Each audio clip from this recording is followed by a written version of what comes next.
Hi, here's another wee story about Bainsford you may not know.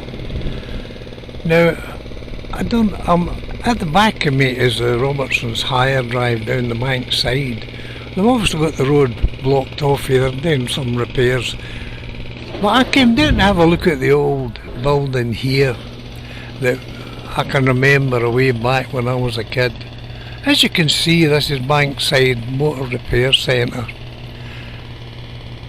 Before that, it used to be a car wash place. Remember, I used to go in there. And then, of course, there was the cannery. A lot of people in Bainsford will know that because a lot of people from Bainsford worked in there. But as you can see, I'm going down to the old cinder hill that I remember that I used to play on when I was a kid.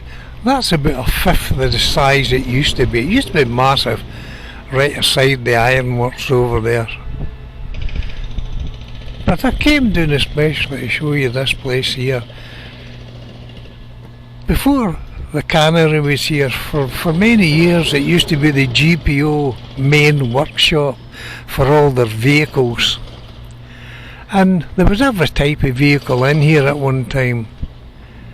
And even the wee GPO motorbikes, remember them? The wee telegram drivers on the wee bantam motorcycles. Now I'll put a couple of pictures up about the bantams later on. But at one time we used to come down here and they'd sell off all the vehicles, the GPO vans. You could get a GPO van here between £10–15 upwards. Mind you, took it as it was, and it probably needs repair. Normally high mileage, maybe battered a bit, but you get about that price. Well, it might sound cheap, but in those days that's a lot of money. The wee bikes, however, the wee bantams, they were going about £5 a time, and that's being honest. Now, I'll put some pictures up later on and give you an idea of what they were like. Now, £5 for a motorbike, wee bantams, 125cc, unbelievable. But I managed to get a bantam, not a GPO one, but I got one later on, and I got it for £18. Of course, £18 in those days is quite a lot of money. So I paid it up at it would make less 10 bob a week off my wages. Never forget that, but I had it for many years, a wee bantam, and I learned how to strip them, repair them and so on. They were dead simple. I could repair them blindfolded. I used to rebore them, repair them, but I learnt from my mates and my mates' fathers, who were also into all that. They didn't believe in buying something new if they could repair what they had. That's what we used to do in the old days. Nowadays, of course, you just replace something, you go and buy a bloody new thing that costs you money. Well, we knew the value of money in the old days. But here, can you imagine this yard here with a fence round it and a workshop down there? And it was full of every type of GPO van you can think of. Never forget that. If you look up on the internet the price of a GPO motorbike now, it'll give you a wee shock because I know they're selling them at the moment. You want to go and have a wee look and see. But as I say, when I was young we used to come down here, the cinder hole there. There used to be a wee lane there that would come along, and roughly where the tile shop here, Tony's tile shop, there used to be a wee row of cottages here, and they were white, and they had the sort of terracotta tiles on the roof. I remember that. It always reminded me of the wee sort of houses they had along the side of the canal. And I used to come over here because I had a pal here. His name was Peter Buchanan, big tall guy, harmless bloke. We were both at the Falkirk Tech at the time. Sometimes I used to come here and, "Are you going to school?" "No, I'm not going to there, I didn't feel well. Peter, I don't know if I had a bit of playing true, never went to school. But here the Johnny got him after a while.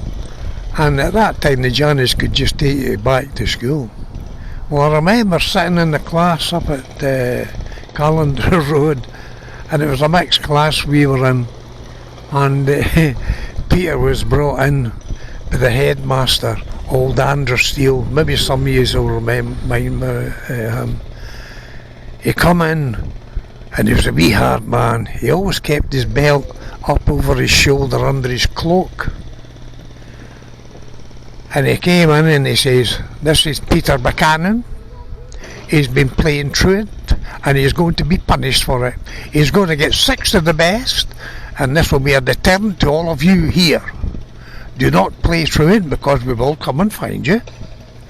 So Peter, he's bigger than anybody, he just stood there looking. Now Andrew Steele got the belt and lifted it up. He said, "Get your hands up." So at that time you put your 2 hands together and you put them up straight. Andrew Steele just walloped him in the hands. Of course, you jerk back. So he got the tips of Peter's fingers. He just went, "Oh yeah." But he never greater end. So this went on 5 times, and that's all Peter done. But on the 6th time, Peter, he still wasn't crying, and that annoyed old Andrew Steele. So the last one, I think Andrew Steele was going to make us an example. "Get your hands up." And here did he know, whang, the strap to hit Peter's hands. Peter did a canny thing. He just moved his hands open a wee bit, one to the left and the other one to the right, and the belt went right down, missed his hands, and guess where it hit Andrew Steele? Well, Steele dropped the belt and he went down on his knees to the floor. Everybody in the class started laughing. I'll never forget that. Andrew Steele had to be more or less helped out of the room, and Peter was standing. Of course, he looked at us and he started smiling. So I don't think I need to tell you where Andrew Steele's belt went, but it hit him in a sore place. Well, I never seen Andrew Steele for a few days after that, but we did hear that Peter, he got expelled. And as I said before, Peter stayed in a wee cottage here. And I used to come up looking for him, but he'd disappeared. I think they flitted, that sort of thing. But the house he was in, it was similar to the ones that were up at the top of David's Lawn, wee cottage type. Remember? But these houses here had these brown tile things underneath, these curved tiles, terracotta tiles I think you call them. Well, the houses all eventually, the people that were in just disappeared, so the houses started to get knocked down. So we used to come up here and collect tiles off the roof, and we used to take them back down to our dad's, and the dads used to break them up with a hammer into wee chips, similar to what you get in B&Q now for going round their paths. That was a long time ago. That's what they used to do. Of course, they never had B&Q in the days. But Peter, I've never seen him since, but I'll never forget him. Maybe somebody out there was in our class can still remember. It was just amazing, so it was. But that's just a wee story that used to happen here. If admin puts this up, I'll try and put some wee pictures up to give you an idea about the motorbikes that we used to have. Fine wee story. Here's hoping you enjoy it.